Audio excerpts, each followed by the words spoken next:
Hello from WKYT News. I'm Bill Bryant, and we welcome you to Kentucky Newsmakers. Lexington Mayor Linda Gorton is here with us after she led the way in the May primary, finishing first over Raquel Carter. They will face off in November. Gorton got 46% of the votes cast, well ahead of Carter at 28%, a clear advantage, but still short of a majority. The mayor has proposed a city budget. The council, though, wants to spend more, and Gorton is also pushing forward on a plan for a new city hall. Some have criticized the project.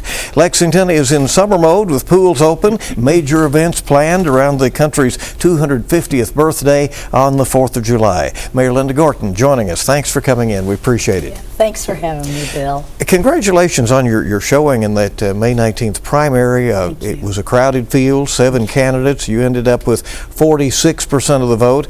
Obviously enough to be, I'm sure, happy with the result.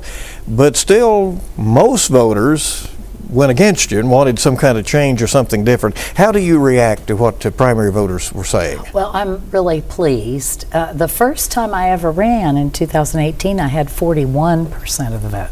So I'm very pleased, and I think that, you know, there were a lot of choices and lots of constituencies, so I'm really happy the way it turned out, and we're just pivoting and we're working really hard already to go toward the general election.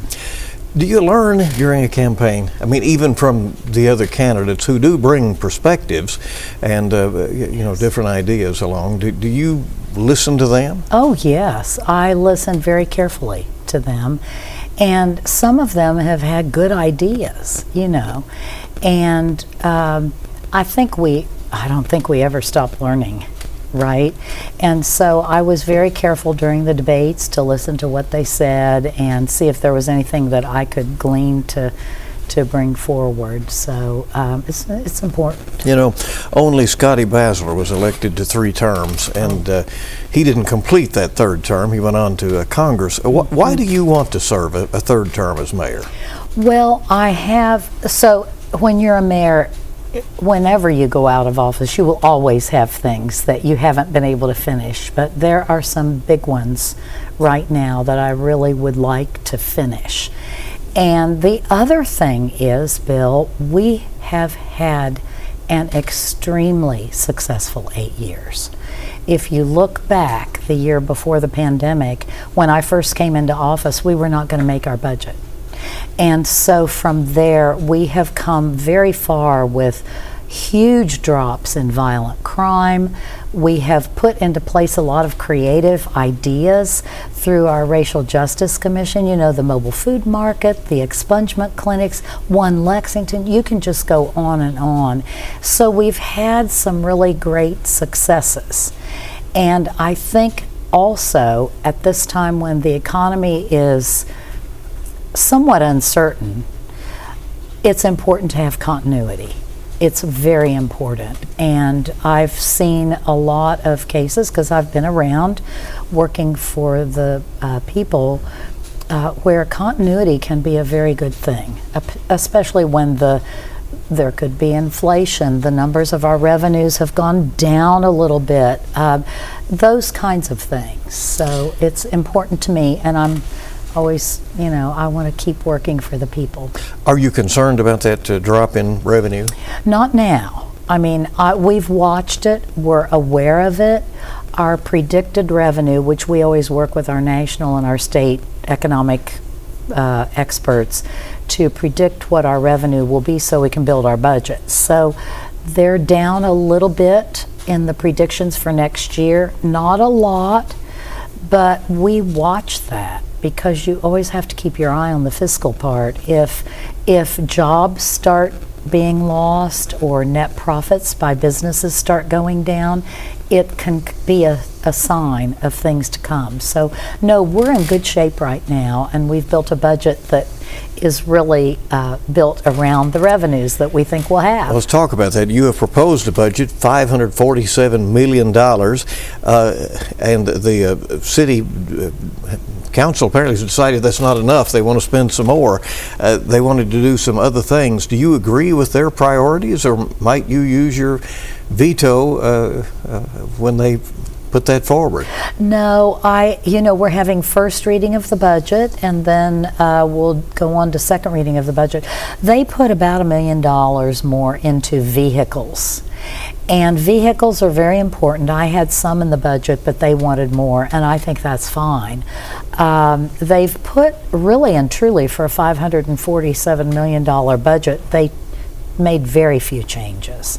So I'm very happy with it. I will not be vetoing anything in the budget. What would you say the priority of this budget is, the main priority, the main spending? Well, it's always public safety, Bill. Our budget is 50%, I think it's actually 52% public safety, and we have seen huge results.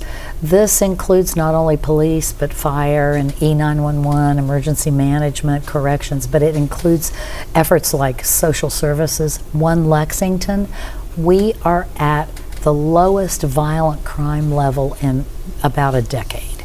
And I don't want to say it too loud, but we have not had a homicide since the beginning of February. This is a huge, it's a acknowledgement of what we do for people to keep our neighborhoods safe. And we work with a lot of people in the neighborhoods. We depend on the people to help us keep it that way. So this is a good thing. Has that made a difference, having those communications with neighborhood leaders and others to just know what's going on? Yes, absolutely. And it took a while for the neighbors to feel trust. You have to build trust. When I brought in Divine Karama and we started doing heavy duty One Lexington, they didn't have immediate trust. And police are very oriented toward community policing. And so we've been building that trust for several years now. There may be a vote by the public on pay raises for members of the Irwin County Council, which is kind of unusual. Are they, first off, are they paid too little in your view? You were on the council for many years. I was on the council for many years. I worked a part-time nursing job while I was on the council, and I worked the council job part-time. Every council member also has a full-time aide, and they do a lot of constituent work and responding to the public.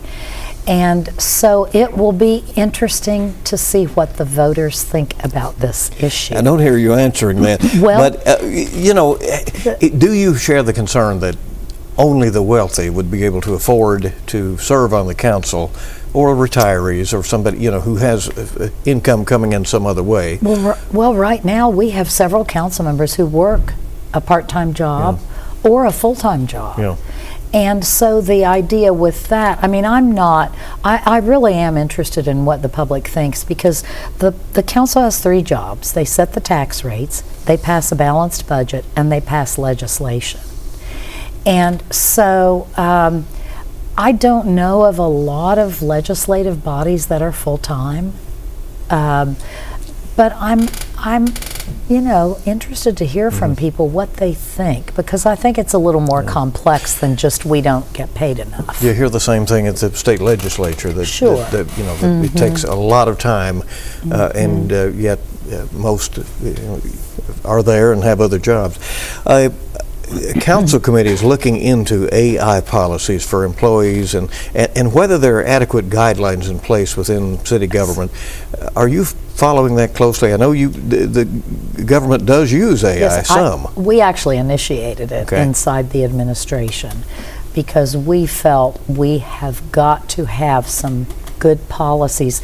People were already starting to venture into the AI scene and do things in government, and so the policies will be really good. They have some controls. Government has a lot of things that come across the digital space, and so this was something I wanted. It was something council wanted, and so we initiated it with our CIO, Liz Rogers, who's very good, and she brought it forward, and so council's now kind of rummaging through to see, if they like everything, what they're going to, prove and all that. So obviously you acknowledge it can be helpful. Oh, yes. But it speeds some things up. At the same time, you don't want it making decisions about what road gets paved or no. this kind of thing.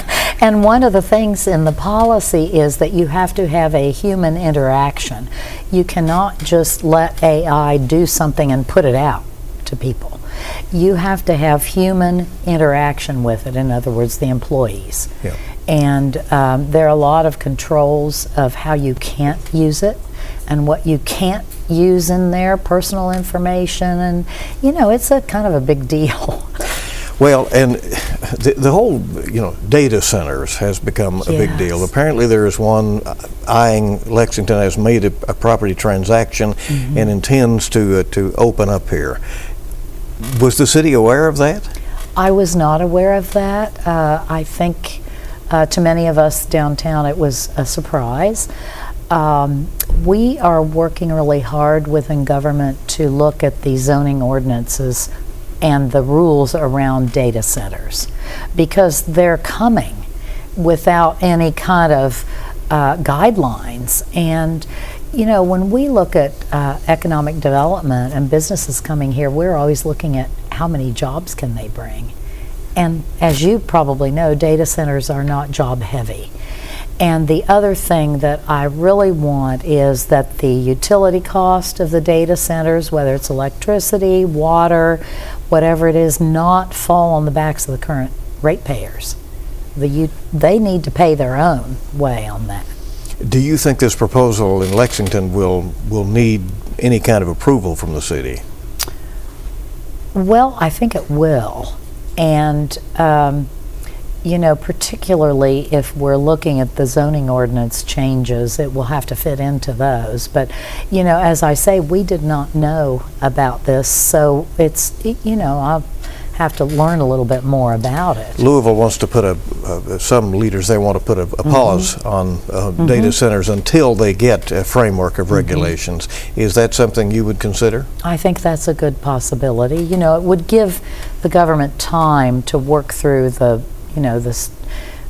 regulations, how this will work, where you can put them, etc. Of course, at government we have, they're really servers farm. You call them a server farm, I guess some people do. We have a small one inside our government building, but it just is for us, operating our space in government. So they're coming, and they're coming all over, and we've seen battles, big battles. Yeah. And so the biggest battle, which for us, I think, is putting them on prime farmland. And many people here are against that. So I'm looking forward to seeing the draft of the ordinances. You're pushing ahead with the new city hall, and that came up in the primary election with some questioning the priority or at least the timing. Do you believe it does justify the cost to move the city government operations? Well, it's a temporary building that we're in, and temporary for over 40 years. Over 40 years, I'm the fifth mayor to try to get a new government center. Everyone has recognized that the current building is inefficient. It's inaccessible to a lot of people. It costs a lot of money to maintain it. And so we're looking at a basic, very accessible to the public building that will serve our employees. They can actually have a window in their office, and it's basic. But I do feel it is, and we worked for several years with the council. We set aside money, we saved money for it, and we have been very, very intentional every single step of the way. We did a space study to tell us how much we really need. And so we have gone about this in a very logical way. And many people in the public will tell you if they're, if they're in a wheelchair, if they have mobility issues, it's hard to get into there. So I think it is justified. Housing is a major issue locally, statewide, nationally. There's a shortage. It has all kinds of prongs, the affordability, or even people who can't afford a home at all. Is there any strategy that you think would meet the need for simply more structures? Well, it's a big need. Now there's big A, big H, affordable housing, which is subsidized housing. Right. And that is for people who are lower income. And then the other piece is housing affordability, of market rate housing. We have a great need for affordable housing for low income folks, for workforce housing. A lot of our workforce, if you think about teachers and nurses and beginning, folks in the workforce, they need a different set of housing. And so we have done a lot of good things in the space. Our industrial revenue bond is the latest creative thing that we did to try to get people to participate. Now, I've met with our market rate builders, and they build about, after discussing with them, they build about 600 homes a year. And so if you take that out and look at how many of those kinds of market rate houses we can build, it's not a lot. It's about 600. Yeah. And they have a lot of issues. They have cost of materials have gone up. They have their tradespeople. They don't have enough tradespeople to actually build the houses. And so we're working with them. But we have a couple builders who are not in the affordable housing space who are talking with us about our new mechanism, the industrial revenue bond, which would mean you build some market rate and you also include affordable housing. Oh. So great possibility there. Mayor, the pools are open. Yes. It's summertime. The 4th of July has extra meaning this year with the country's 250th anniversary, and you have said that you want Lexington to have a celebration that is fitting of that particular milestone, yes. Right? Yeah. We've added a lot of new things for this year, and we've encouraged people all over our community to deck yourselves out with red, white, and blue. Build a float. Do a neighborhood float and enter it in the parade. We're having a special, so we'll be doing the 4th of July fireworks again, and we have a special ending this year that is a tribute to our country's 250th birthday. We're having cake at the ice cream social. I mean, there's a lot going on, and people love it. We've added a 5K race this year for this special. It's there's usually a 10K, and so we've really beefed it up a lot. All right, thanks for coming by. We yes, appreciate of course. it. All right, Lexington Mayor Linda Gorton. We'll talk about Lextran and their efforts this summer in just a moment on Kentucky Newsmakers.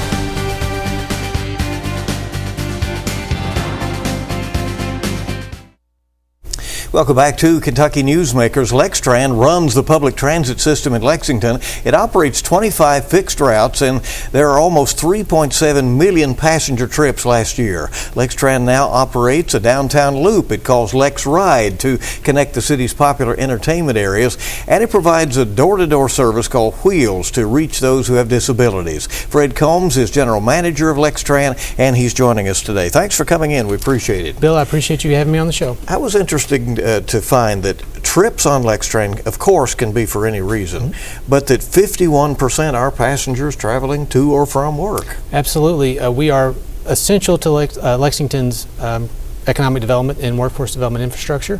We work closely with some major employers in the city to make sure that we can help meet their needs and bring employees to work. So at times you do consult with employers as to where people need to be moved. Absolutely. We try to understand shift change schedules or different sort of operations within major employers to try to meet their needs as well. Are you finding increased fuel costs to be a challenge? Have you had to make any adjustments? It's always a challenge. However, we plan for that challenge. So we budget well enough to try to withstand some of the changes in the fuel markets. We have, over the past 10 years or so, diversified our fuel system. So we provide more service with compressed natural gas and less with diesel and gasoline. That helps us with a diversified fleet, helps us withstand some changes in the fuel prices. So at this point, as long as the fuel at some point here comes back down, you're going to be okay? We're going to be okay. Without rate increases? Absolutely. We're going to be okay. We anticipate no changes to fare. However, When households feel that economic pressure, that pinch that comes with the rising gas prices, we're there to support them as well. We're happy to help meet their transportation needs. People think of the buses, they're so visible, obviously, out there, but you put a real focus on accessibility, and the Wheels program lets individuals with disabilities schedule trips, right? Absolutely. So our Wheels program is intended for folks who, by the nature of their disability, cannot access our fixed route system. So they can't, for whatever reason, get to a bus stop or engage with the fixed route system. So if they are eligible, they can schedule a ride a day in advance, and we will provide them door-to-door service to help meet their needs. There's also been talk of other microtransit options. Absolutely, and we're planning on a microtransit pilot service that's going to launch later this year. That will be a more akin to an Uber or Lyft trip. There'll be an application you'll put on your phone. You can book a trip there, and someone will come and pick you up within a few minutes. The geographic area of that service will be from Versailles Road, sort of clockwise to Newtown Pike, from Citation to Oliver Lewis. So within that zone, that geographic zone, you'll be eligible for our new microtransit service, and more information on that will be coming very soon. Is that maybe just for now? I mean, if, in other words, if it's successful, could it be expanded? It could be. For now, this is intended to be a one-year pilot program in partnership with LFUCG.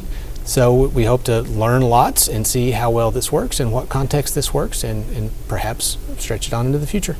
Tell us about Lexride, the Sure. service designed to connect downtown entertainment areas. Lexride is a real a new service that we're very proud of. I'm going to touch on two specific reasons.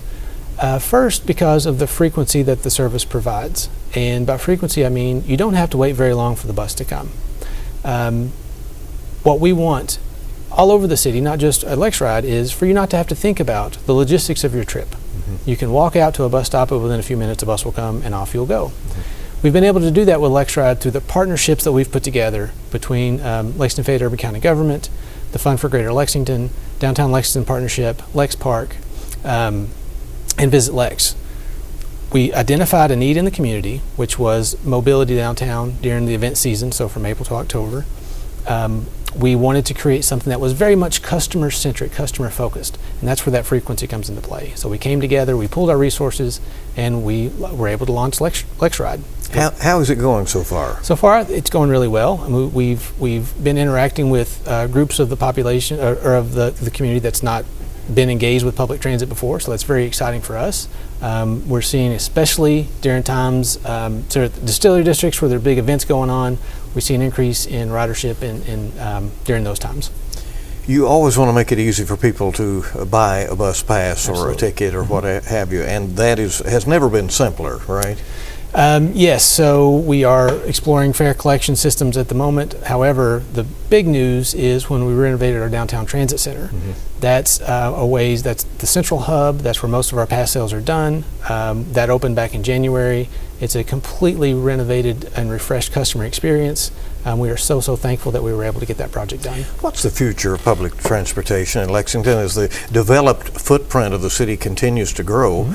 I note that at Winchester Road now I'm seeing those buses come farther out because obviously there's more development, a hospital here and this kind of thing. Yeah, we want to be where the people are. Yeah. And as the city grows, we are part of the conversation. We're part of the transportation as a whole, not just public transit, but roads, streets, pedestrian facilities as well. We want to be part of the conversation and part of the solution to help make sure that we can respond to our growth patterns, respond to our land use decisions, and in areas where we can find expansion, we want to be there and take advantage of those. Do you think people see public transit as the future or in the future? I think we're part of the future, and we're never going to be everything to everyone, but we do know that we have a role in the community, and that role is to make sure that everyone has access to mobility, and that's, I think, where we're focused, is to make sure that we can create a system that is customer focused, customer first, and really deliver the service that the community expects. How often do you try to make the case that more bus rides means fewer cars out there on the crowded roads, and that could have a significant environmental impact? Absolutely. As we know, we transition folks from single occupancy vehicles to buses. There's certainly an environmental impact, and everyone who chooses to stay in their cars also gets an impact because traffic moves a little more freely. We just want to be a customer-first organization and put good service on the street. If we do that, it's like the old, if you build it, they will come, right? If we put good service on the street, we think we will get the ridership to respond. Other future plans or a wish list that you might have? Oh, I don't think we've got enough time to go through my entire wish list. I would just love to see more frequency in our core services throughout the city. I think that is the one where I can make some progress, and we'll really see community benefit from it. If people want to know more about Lextran or how to make use of its services, how do they find out or reach out? And I assume you go around and talk with groups as well. We do. We have members on staff who go to community groups all the time. We do travel trainings. We do how to ride sessions. So happy to engage with any community groups who would like to learn more. But if anyone out there would like to review our services, our website is www.lextran.com, and everything is on our website. And if somebody has a complaint, they come to you? They can come to me. They can again, go to our website lextran.com, and you can find out how to lodge those as well. All right.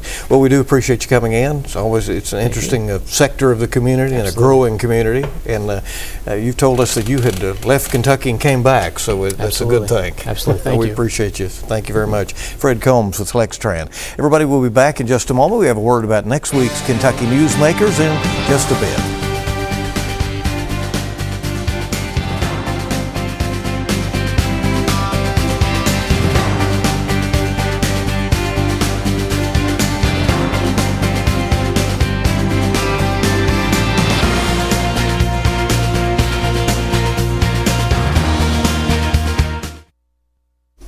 And before we go, one of our guests next week will be Eric King. He oversees the state's energy planning and supply, a position that was put together by the state legislature, and lately that organization has really been navigating the sudden interest in data centers in the state. That's next week.